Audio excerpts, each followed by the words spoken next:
Let me, and I'm starting on the Blog Talk right now. Okay, yeah, here I am. Hello, people. I don't think we've got Blog Talk sound today. Mm.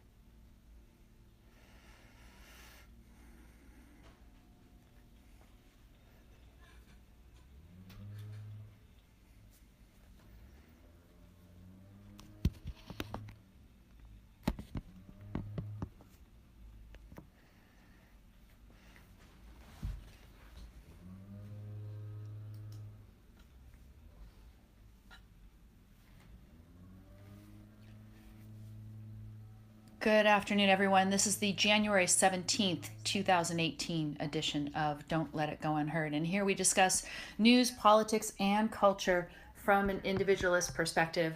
I'm your host, Amy Peikoff, and actually, as I'm listening to my voice right now, it doesn't sound too bad. I do have a cold, so at certain points you might hear my voice falter a little bit. How's the sound for everyone out there on Facebook through Blog Talk? Should be fine. I was not able to get the Blog Talk sound successfully into this today. I can do a little bit of a test. Let me try a test for a second, you guys. And if I plug it in and there's all kinds of horrible noise, you'll have to excuse it. I got a cord that I was told was supposed to do the trick. And there I am. And there's a lot of delay. So I don't think it's going to work. Nah, sorry, guys. Okay.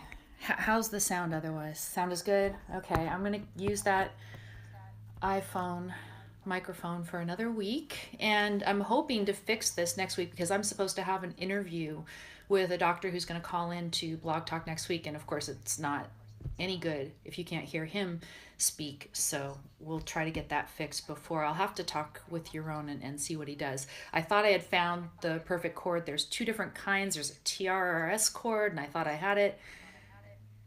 It has a delay, so I don't know how to handle that exactly. It's like it's feeding it back in and out both or something. I don't, maybe that's the problem. Maybe it's feeding it the wrong way.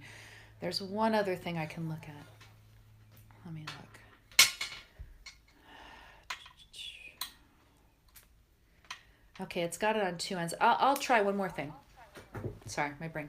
Anyway, go to the blog, don'tletitgo.com. I signed us up for only an hour today because I had anticipated I was going to be on Tucker Carlson's show later. He unfortunately bumped me. I got an email from the producer just a short time before the show started, and they have bumped me due to news flow.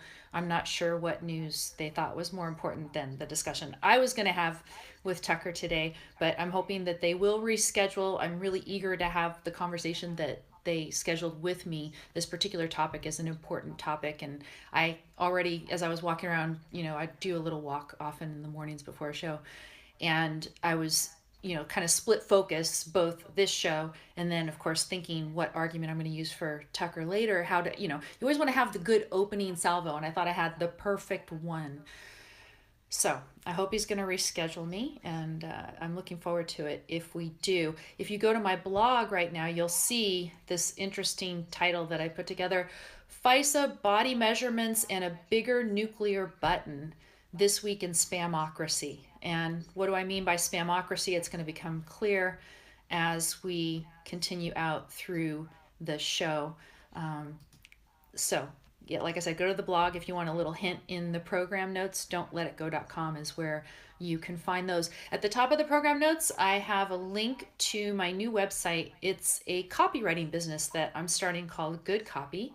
And of course, there's nothing like starting a copywriting business to make you self-conscious about every single thing you say and post on social media. So if I sound a little bit stilted today as I'm trying to pronounce things or come up with the right word on the show, I'm trying to use the correct grammar and everything. it's because of that. I'm going to become more self-conscious about this. Of course, I love it. I got, a copywriter's handbook, excuse me, copy editor's handbook. See, I'm saying copywriter instead of copy editor. I have to correct myself already. A copy editor's handbook. And at the beginning, it says, don't expect yourself to be completely error free. And then there are certain, like, 4 different commandments, don't lose the manuscript and things like this that you must not do. But yes, copy editors make errors too. So I'm going to try not to be too self-conscious about it. Check out the business if you need any copy editing, consulting on your writing projects, maybe even collaboration. That's what I'm going to be there for. I think that this type of business is going to be the perfect complement to my other activities, talking to you guys here, hopefully appearing more on Tucker's show and doing other things to promote individualist ideas of freedom. This is what I'd like to do, is come up with the whole thing.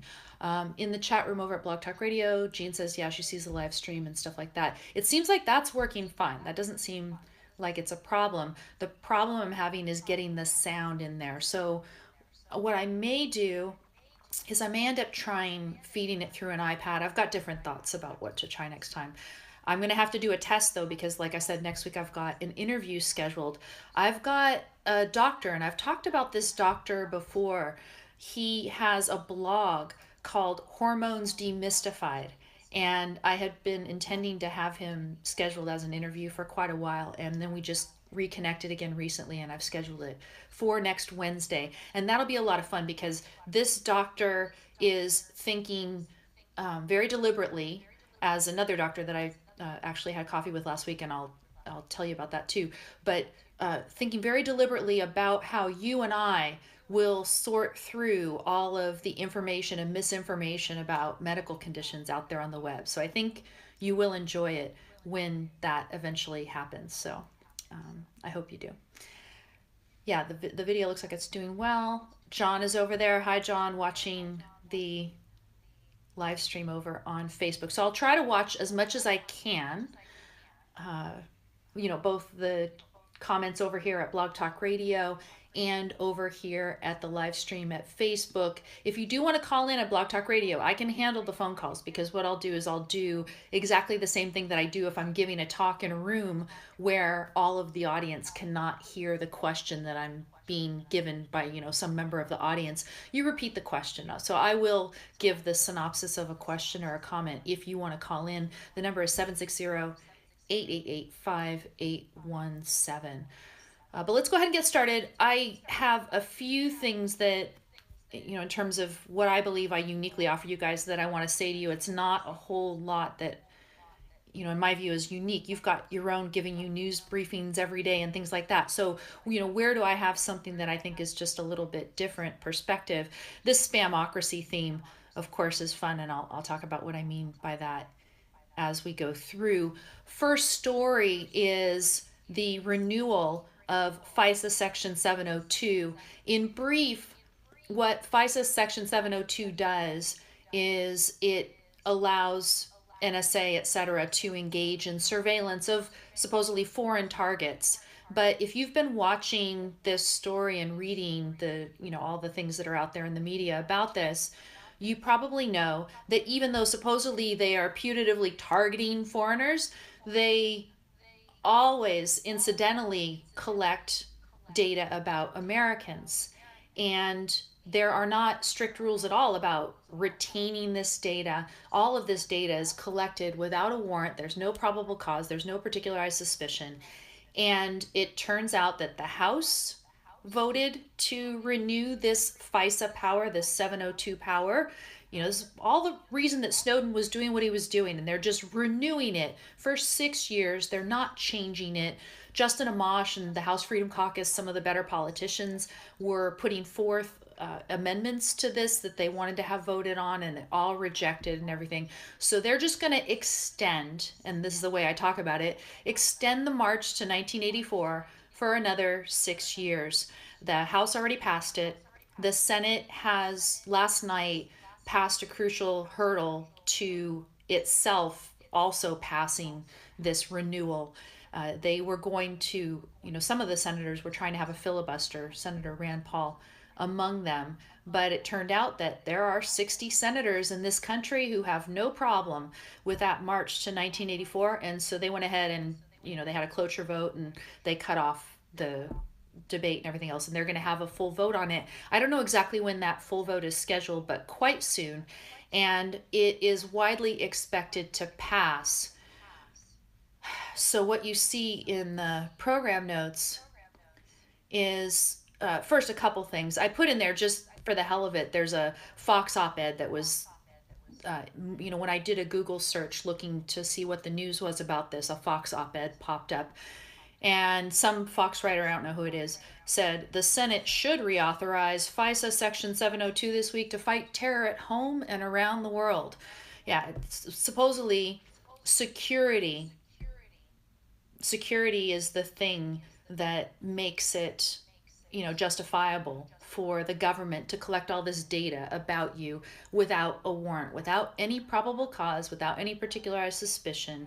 FISA Section 702 is going to allow the government to keep collecting data about you on the pretext that it's really about these foreign targets that you shouldn't care about.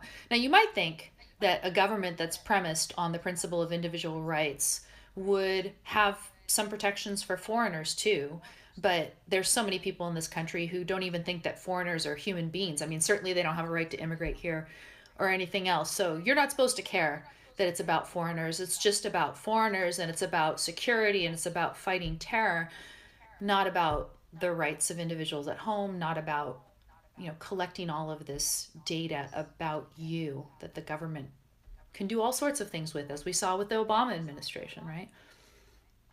So what's the answer? I again put in the program notes a link to the op-ed that I wrote recently, right around the time that the Supreme Court was hearing the U.S. versus Carpenter case. It was scheduled for October. I think they heard it in early November, and a decision, I guess, should come pretty soon on that.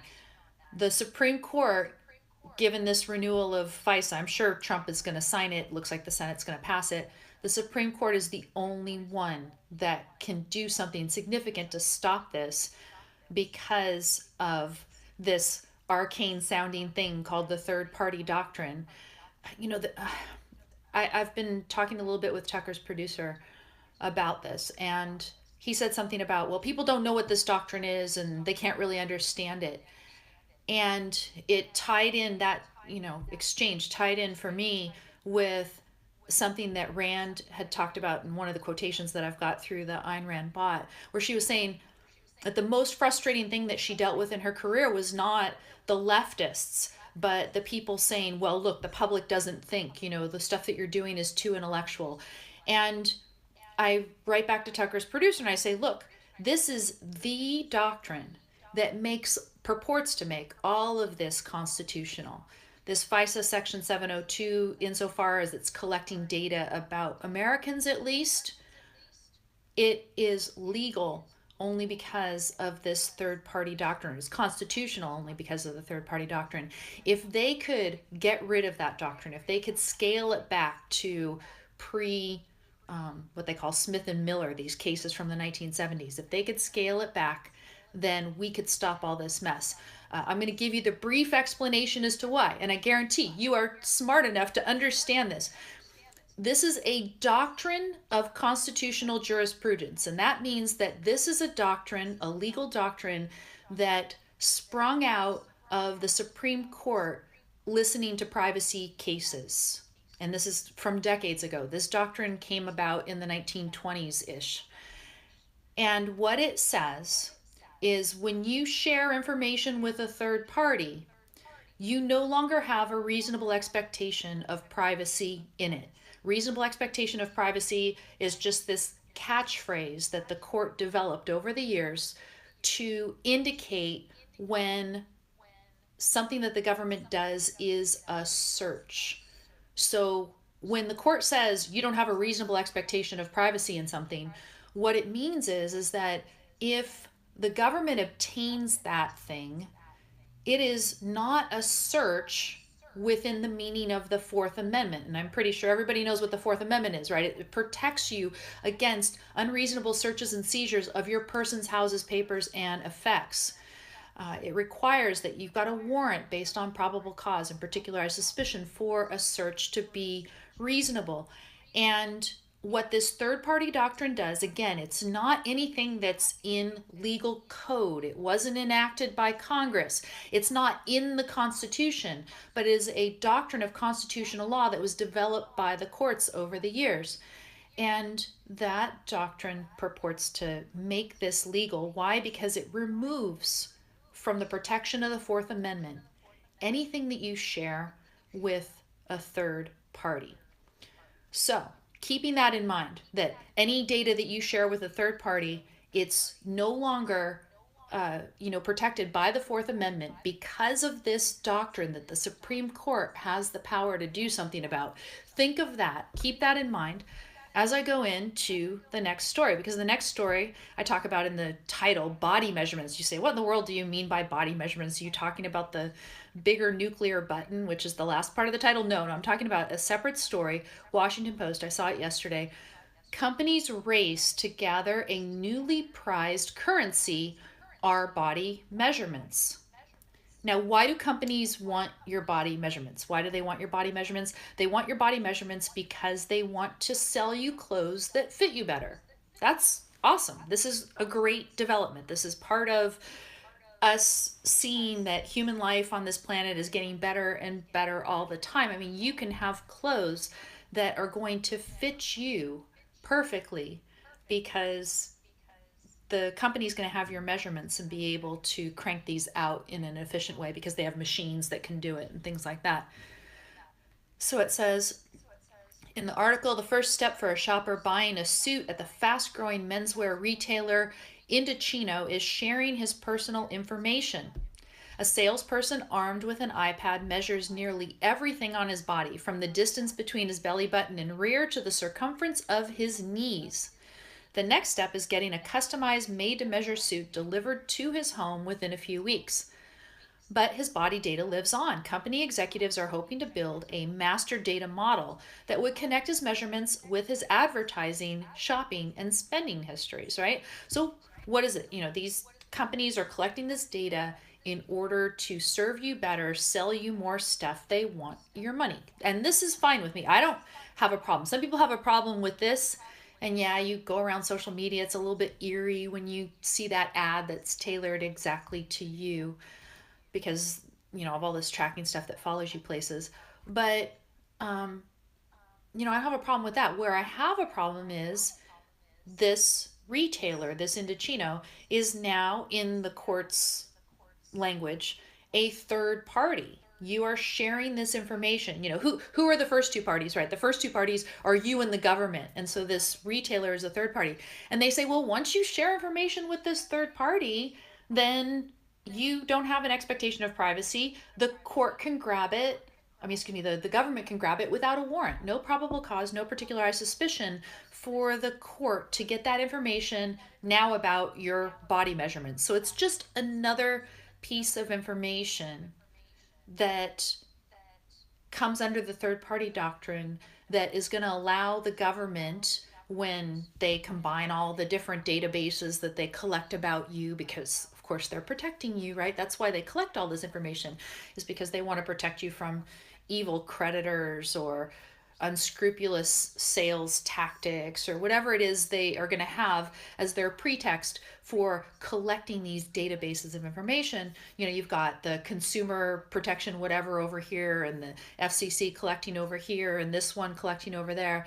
And then Trump, one day, he decides to pull out the pen and the phone and I guess his Twitter, right? He tweets too, right?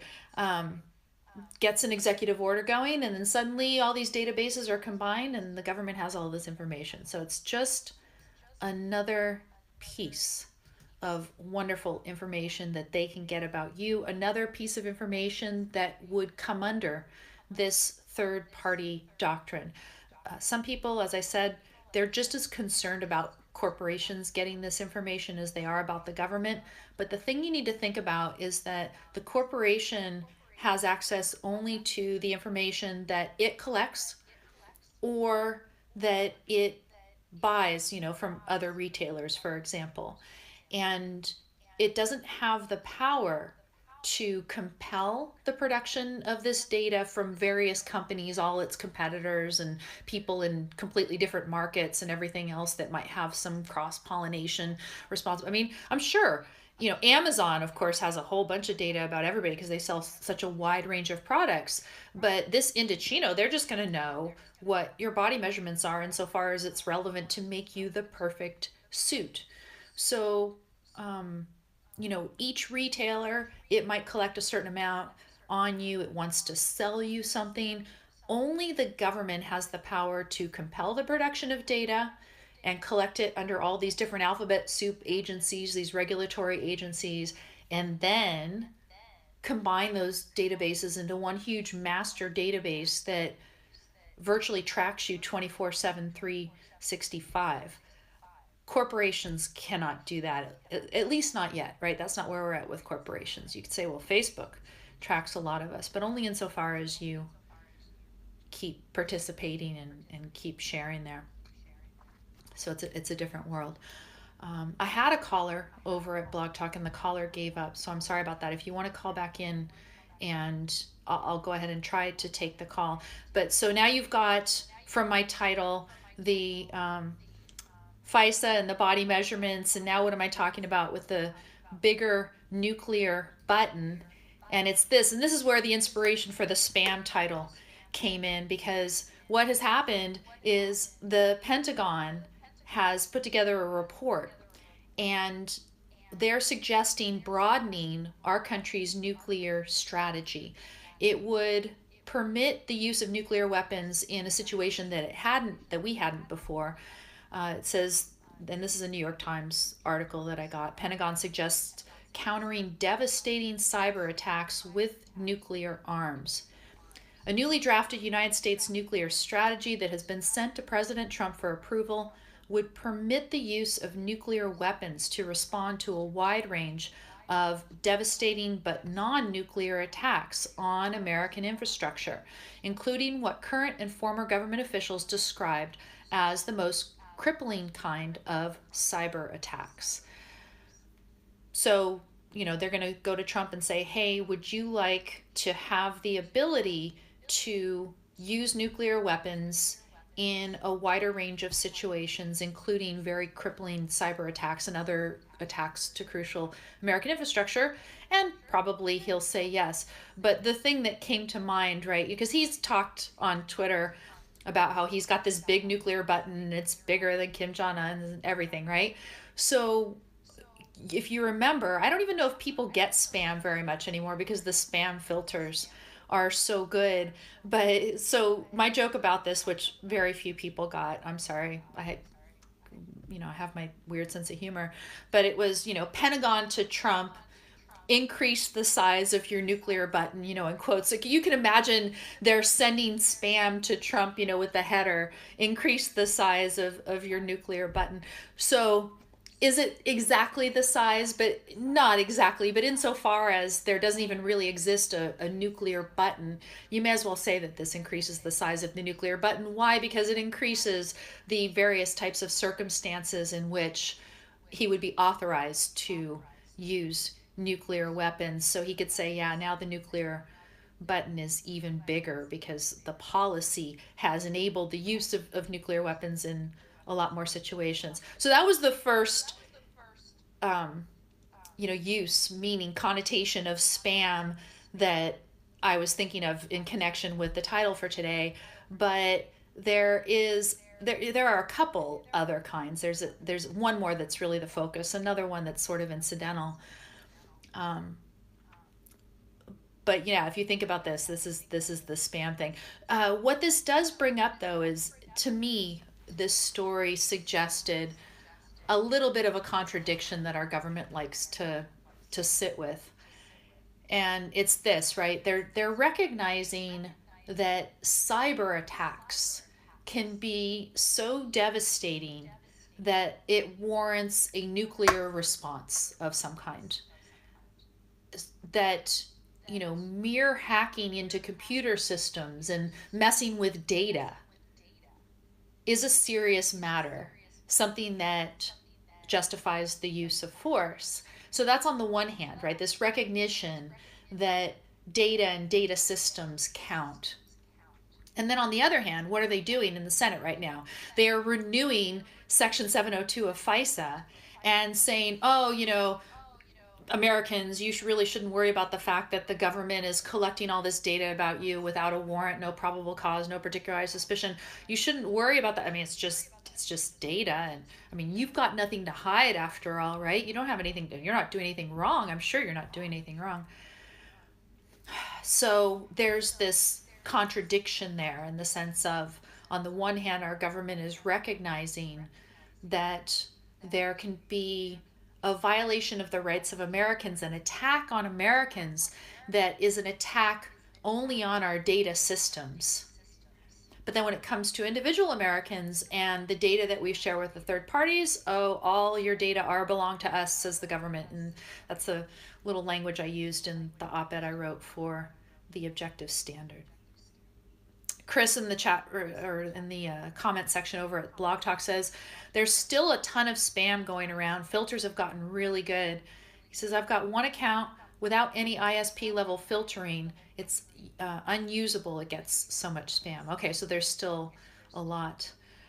John in the chat room about Trump's tweet says, I wonder if Trump's tweets always meet Twitter's community standards. Other people have pointed that out. They've said that if you and I tweeted some of the things that Trump said, that we might get reported and that we might be suspended from Twitter for, at least temporarily or something.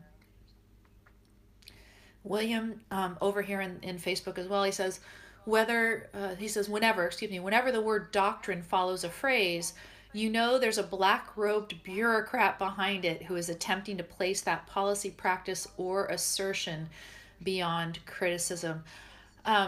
This particular doctrine, when it first started out, it was well-intentioned, this third-party doctrine, because it essentially enabled government agents to infiltrate, organized crime organizations and things like that.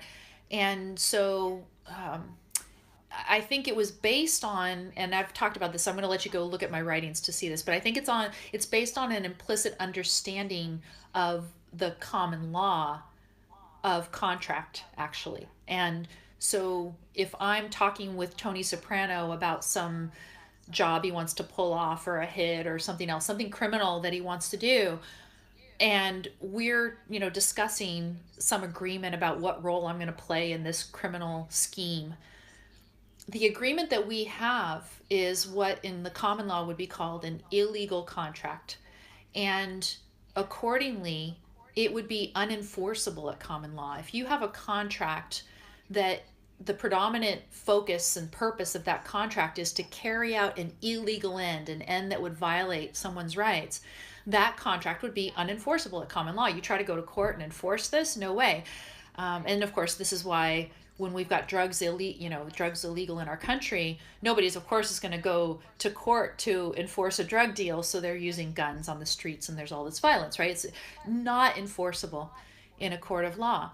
And my point is that you never needed this third-party doctrine, because insofar as Tony Soprano and I have an agreement to keep our discussions secret, that's part of our overall contract, and that whole contract is unenforceable. So any agreement we made, let's keep this secret, totally unenforceable, because the overall purpose of our agreement is illegal. So that's the gist on that. Okay, I think I got the comments. I'm caught up on the comments over here. In the chat room, Blog Talk Radio, not so much going on. I do have someone hanging on the line over at Blog Talk. If you did want to ask a question or make a comment, you can go ahead and press the 1 key and I will pick it up. I'll try to be better about that. I've still got a half hour even on my shortened show, and I think I'm going to do okay. So spam, right? There's a couple other senses of spam, and one of them is just sort of an aside, and I don't have any real stories that, at least in advance while I was preparing for the show, any stories that were linking to this connotation of spam. And it's this, that people like us who are aware of the fact that our government is violating our rights all the time, we almost feel like we're spammed, that we're deluged daily with the latest news of how government is violating your rights. And you could spend your entire day outraged about the latest incursion on your rights, the latest threat of an incursion on your rights by the government. There's so much coming in that it feels like spam. It feels just like all this junk mail coming in, but it's, of course, it's worse because each of them represents a rights violation. So that's the other sense of spam. The other sense, the kind of the third sense of spam. So the first is just the inspiration. Here's the Pentagon sending this little missive to Trump saying increase the size of your nuclear button. So that was the inspiration, the initial inspiration. But then the real meaning that I wanted to bring to this is embodied in the term spamocracy, which I coined for the title today. And it's a mixed economy government, or a government that's got some elements of freedom and some elements of control, some places where the government is protecting your rights, some places where the government is violating them. And so you can think of spam, this mystery food that some people really like and I haven't eaten in forever. I guess it was sort of tasty at a time. They talk about it's made of ham, right? So you could say, well, our government is supposed to be made of stuff that protects our rights, but there's this other, impure things mixed in. And yeah, so that's the spamocracy, that we have this government that is imperfectly protecting our rights, that it doesn't do that. Okay, you guys, I have a cold and now I've got evidence of it. I'm sorry about this. I have to do this. Okay.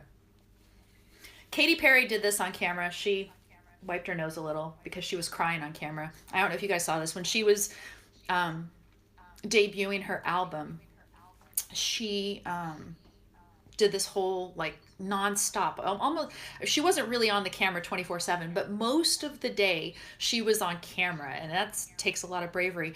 And then she feature different things, so you could see her, I guess, doing her workouts, and then somebody would be giving her diet advice, and they'd be doing cooking in the kitchen. And so one of the sessions was she's talking with a psychologist, and she of course starts crying, and she's like me, she has a nose ring. I had it first.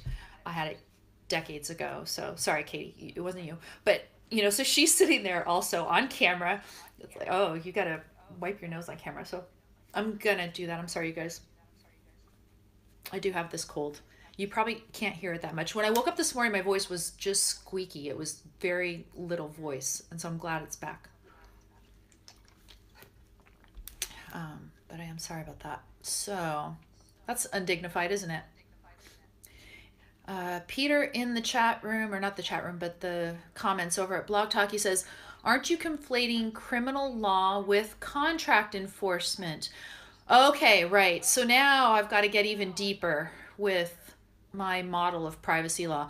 My model of privacy law is that privacy is protected primarily through property and contract. And increasingly in today's world, our privacy is protected by contracts, by contractual arrangements that we make with all of these third parties that we share our information with. So, you contract to buy a suit from Indochino, and part of it is that they have this data about your body measurements, and I'm sure there's some sort of privacy agreement about that. They're not going to share your body measurements with other people without your permission, or unless mandated by law. And it's the unless mandated by law that I have a problem with. So my view is that the government should not be able to invade anything that's protecting your privacy, which is your property, your house, and everything, or all of these various databases that are, collected with a third party, our phones or whatever, without a warrant.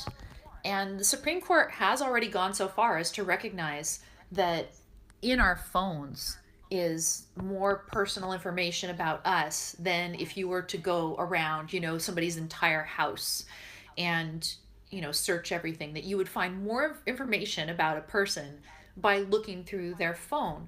So why not protect that accordingly? And so much of what's on our phones and in our computers and stuff is protected by this contractual arrangement. So that's my answer to that. I do have the caller. I'm going to go ahead and try and take it. I'm sorry you guys aren't going to be able to hear it. I'm wondering what I could do. Could I put you guys into the headphone or something? I don't know. We'll see. Hi, you're on the air. Who's this? I'm doing okay, Naj. What can I do for you?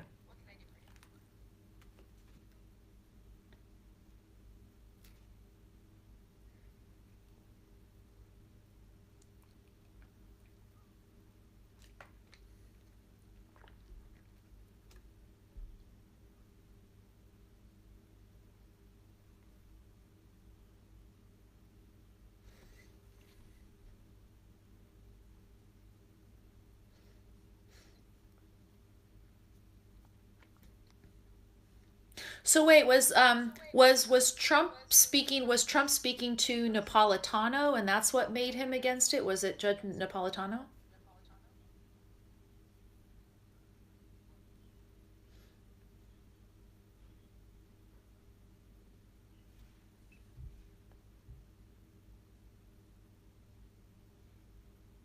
Hello, are you there? Oh, you got disconnected. And I wonder if I got disconnected. Are people still hearing me or did I get cut off? How am I doing over here at Blog Talk? I see myself. This caller got disconnected and I'm not sure why. Okay, well, if you want to call back in and let me know what the question was. He was just talking a little bit at first about FISA and everything else. But let's see what I got here. Let's see. Okay. I am on Blog Talk. Okay, says John. That's great. Sound is okay. Everyone says it's good. So it must have just been the caller that got cut off. After last week, I was concerned about being disconnected again. Okay, so let me run back over to the program notes because what I've got is a set of notes talking about this issue of spam, that we're trying to mix in our government some elements that protect our rights and some elements that don't. The first is privacy related, and it has to do with the Google art selfies that a lot of people have gotten into this week. I actually put some out there that I went ahead and used the Google Arts and Culture app. The app says that it does not retain your images longer than is necessary to search and come up with a match for you. Take them at their word, don't take them at their word. I don't know. I went ahead and did it. And in fact, I tried a bunch of different angles to see, and I had to work to get this one kept coming up, but it would give me, 43% match or something. And that doesn't really seem like a good doppelganger that it's only 43%. So I tried different angles, and it was funny. I smiled in one of them, and then it gave me 50%. So I was thinking, they wanted me to smile, and then finally they'll give me a match that at least numerically looks better for what it was worth. But this app, those of you who live in Illinois cannot avail yourself of this little bit of fun, seeing whether you resemble a great work of art that's on display in an art gallery and in Google's database. Why can't you do it?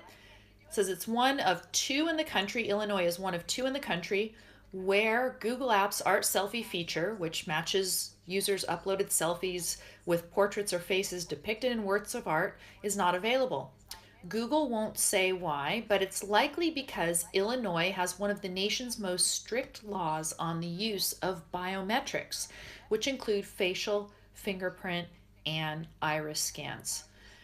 Quote, they're being overly cautious by keeping the feature out of Illinois, says Christopher Dorr, a partner at the Chicago law firm Edelson, which has brought biometric suits against tech companies, including Facebook. So they think that that's why. And I put it in the spam element because on the one hand, here's the state of Illinois purporting to protect your privacy and not let you even have access to the art selfie feature that Google has in its app. And then on the other hand, we've still got this third-party doctrine. We've got legislators in Congress renewing FISA and Section 702 that the government can still get all this information. So you're not even allowed to share your information with Google in order to have some fun. But the government can still grab it basically when it wants, whenever legislators deem okay, right? Because once it's not under the Fourth Amendment, it's all at the mercy of legislators, as we're seeing this week. They're just renewing the FISA and the Section 702. So that's a little bit of spam. Here's another bit of spamocracy. You may know that the government shutdown is looming because there's a failure to reach agreement on immigration and other issues. And the Republicans are trying to get the Democrats to agree to a stopgap funding measure. Headline over at New York Times tells us that the GOP, the party that purports to be the party of smaller government, is using a particular type of bargaining chip to get the Democrats to sign on. What is it? Long-term funding of children's health insurance, the so-called CHIP program is what I understand it is. Reading from the article, with little hope of an immigration agreement this week, Republicans in Congress are looking to head off a government shutdown this weekend by pairing another stopgap spending measure with long-term funding for the popular children's health insurance program, daring Democrats to vote no. Yeah, so how do we get spamocracy? How do we get this government that, supposedly is, predominantly protecting our rights, but really has all these different rights violations mixed in? We get it a lot of times because of Republicans doing stuff like this in order to have a compromise. And I mean, how are you and I supposed to object to this? Because after all, it's for children. How can you be against providing health care for children? Never mind the fact that it's being provided because some people are being compelled to pay for it against their will and everything else. But no. So this is what the GOP is doing. That's their tactic to get the Democrats to fund the government just a little bit longer. Why? Because they can't seem to broker an agreement on immigration. And immigration is a topic that we talked to death on this show. And even though I have talked about it a number of times, there's people out on Twitter who will still misrepresent my view on immigration and everything else, because I'm just completely open borders, right? I'm not. I believe in screening at the borders, a screening based on the protection of individual rights of Americans. Nonetheless, you still go out there and Trump is talking about immigration on Twitter all the time, and I had to tweet back to him this week. Let me go ahead and see if I can get my tweet because it's got his full tweet. So Trump says, "I, as president, want people coming into our country who are going to help us become strong and great again. People coming in through a system based on merit, no more lotteries. America first," he writes. Now listen to the language, right? Because he says, "I, as president, want." Does it matter what he wants versus, say, what he believes is consonant with our founding principles, that is consistent with the principle of individual rights? A country that's based on the individual rights should have X immigration policy. No. It's just, I, as president, want this. That is typical, and I've talked about this in the past, pragmatist language of demand. As James wrote, the pragmatist says that the good is that which satisfies demand. Demand, whatever demand is, and it's in the word of James. James said the demand can be for anything under the sun. And then what do you try to do if you are in a position of government where you are taking jurisdiction over a whole bunch of people? You try to satisfy as many demands as possible. But of course, his demand is going to count more. What he wants on behalf of his base, I guess, is supposed to be key.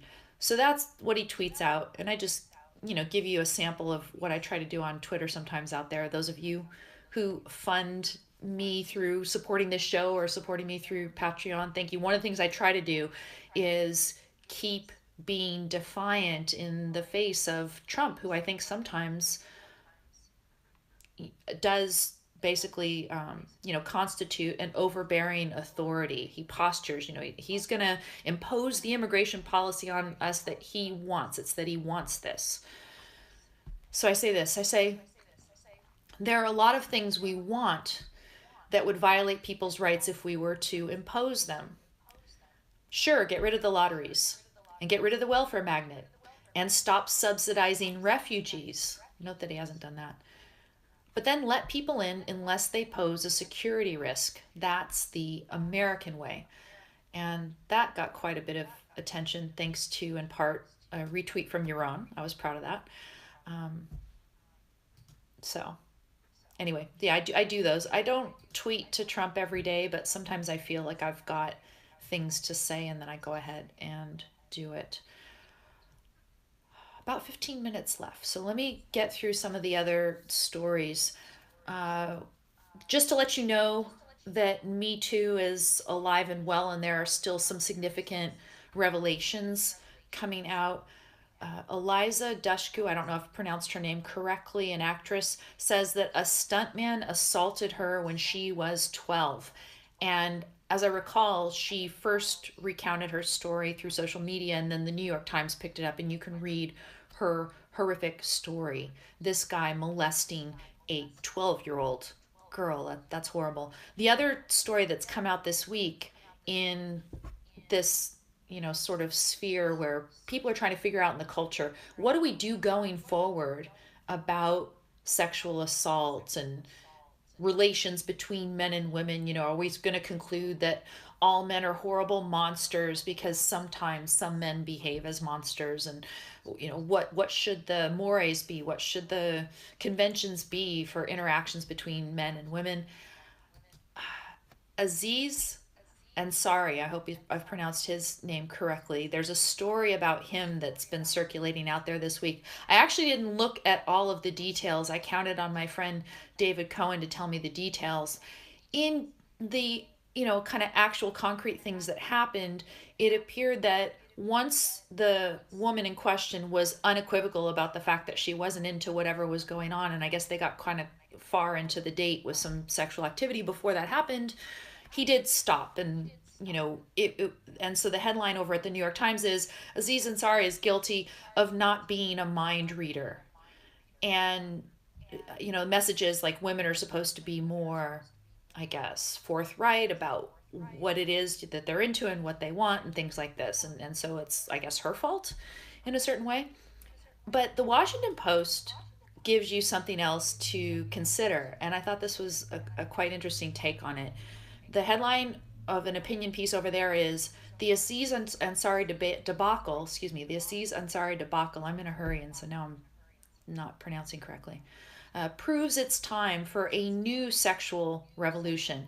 And in this author's take on it, she says that the sexual revolution, in effect, made everybody think that sex is just another type of human interaction, and that all of the conventions that apply normally to all the typical human interactions, people just carry them over into sex because sex is just another type of interaction that you have with people. And so if you believe in having lunch with your friends, or if you're on conversations and stuff, that you always want to be polite, and you don't want to offend anybody, so you don't want to say, hey, this lunch is really dragging on too long and I've got to go, or whatever it is, that women have sort of carried that into their interactions with men, and they're not as forthright as they could be and just say, okay, I don't want this, and kick the guy or whatever it is that they should do in a particular situation.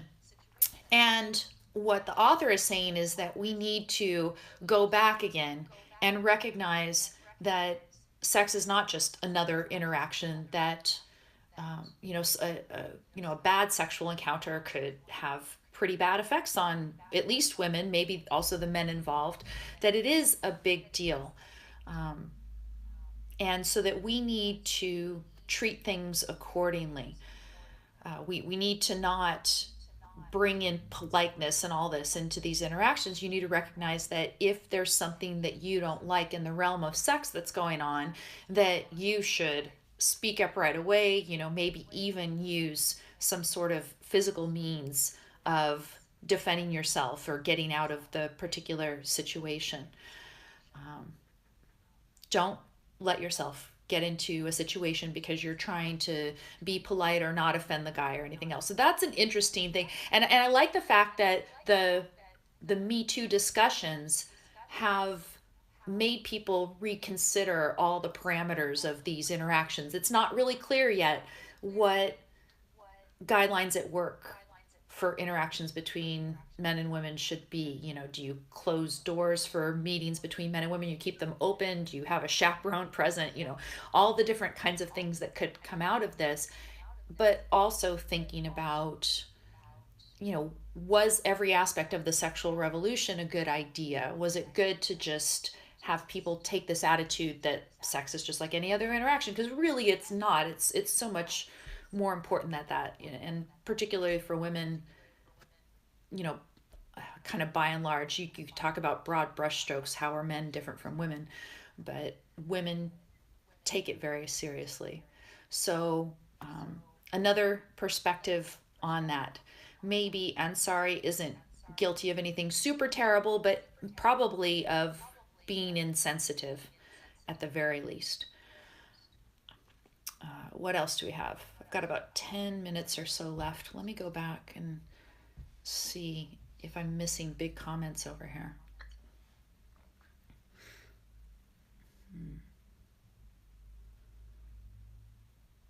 Oh, we're talking about the next story and some of the comments that I'm getting on Facebook right now. So, the next story that I have is this horrific story. Some parents of 13 children, 13 siblings, actually shackled them to various pieces of furniture within their home, supposedly as part of operating a private homeschool for them. What was the name of this school? The Sandcastle Day School. And the father supposedly was some kind of scientist and qualified to homeschool kids and all this kind of stuff. And one of the kids escaped and alerted authorities, and then they came in and they find they're malnourished and they're shackled to it's horrible. So this is terrible. These are the, you know, the worst horrible people. I mean, they need to fry or something. But what's the headline over at the New York Times? Horror for 13 California siblings hidden by veneer of a private homeschool. And I've seen the headline for this story at the New York Times morph over time.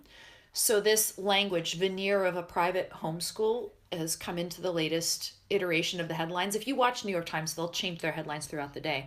And you can tell that they're making these editorial choices about it.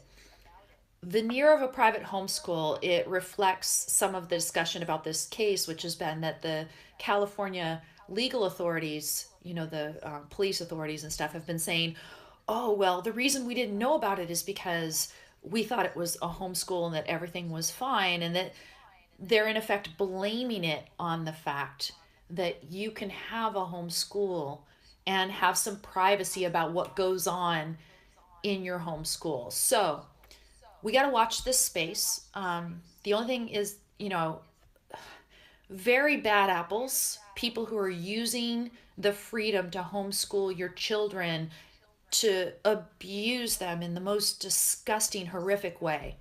Very bad apples. And then the question is, what's going to come out of this? And I'm concerned that they're going to use this as a pretext to clamp down on the right to homeschool.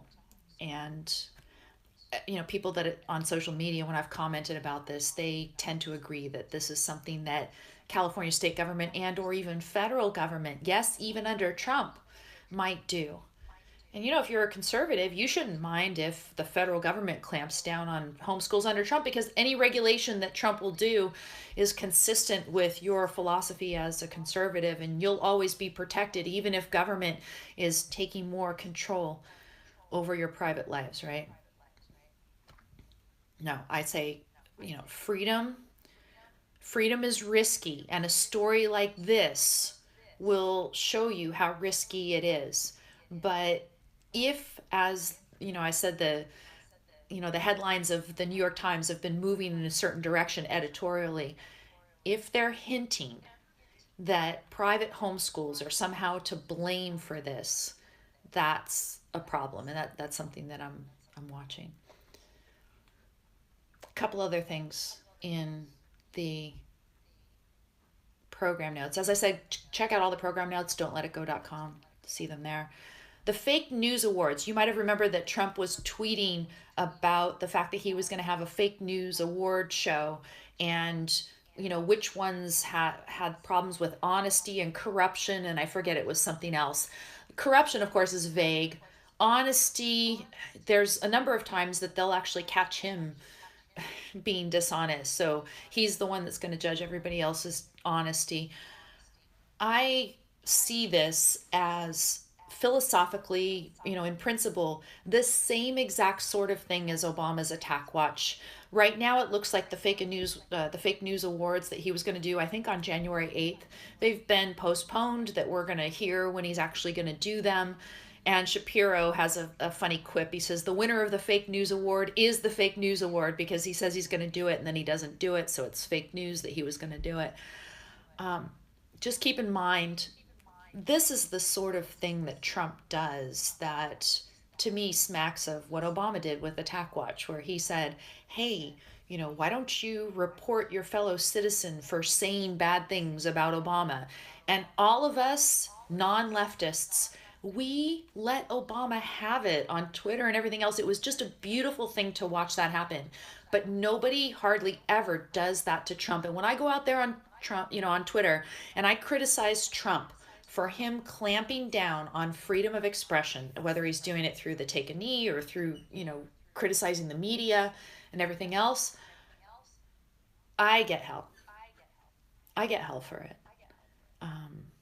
You know, Trump supporters are still legion out there, and all the time they're saying, oh, well, he's not really going to do anything.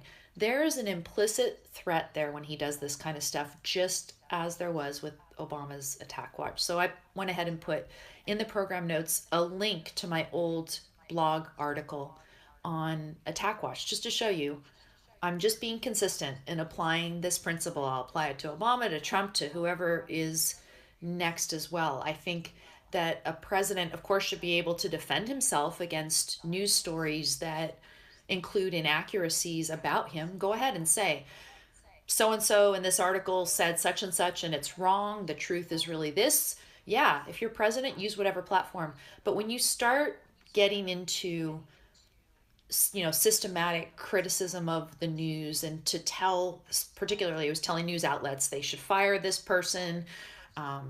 He talked about the FCC removing licenses from media outlets and things like that. This goes beyond, and this goes to the level of an implicit threat like Obama. A little bit on the Russia investigation. It's hard to tell where this is going. The latest headline that I saw is that Bannon has now agreed to cooperate with the Russia investigation. The news story a couple days ago was that Bannon was subpoenaed in the Russia investigation, and there's a New York Times article that I put in the program notes where where the author is speculating about what this means and what is the agenda, etc. The latest headline that I have in a story from today is that Bannon is going to be interviewed by investigators working for the special counsel in the Russia investigation instead of testifying before the grand jury. We'll go ahead and keep watching this space. Is there going to be anything more than a nothing burger, albeit a spicy nothing burger, come out of this? Who knows? We'll watch this story.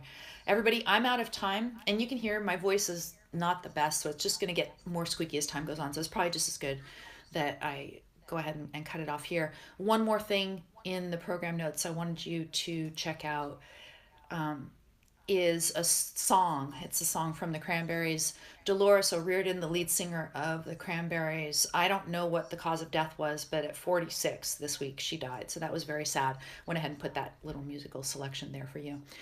So everyone, thank you. Thanks for tuning in over at Facebook and over at Blog Talk. I'm going to try to fix the streaming for YouTube. YouTube may not let me do it though. They said I'm not authorized to stream or something. Maybe I don't have a big enough audience at YouTube to stream yet. You want to help me by following my Don't Let It Go account on YouTube, that's fine. And I'm going to keep working to get the audio fixed for next week, so we'll have an interview. Every Wednesday I'm here from 3 p.m. Eastern Time, usually until 4:30 p.m. Eastern Time. Today a little shorter. That's 12 p.m. Pacific. So thanks everyone. Take care. I'm going to go ahead and cut off Blog Talk first, and then I'll cut off Facebook Live. Ending episode there. And I guess I'm going to cut you guys off here. How do I do it? Here we go.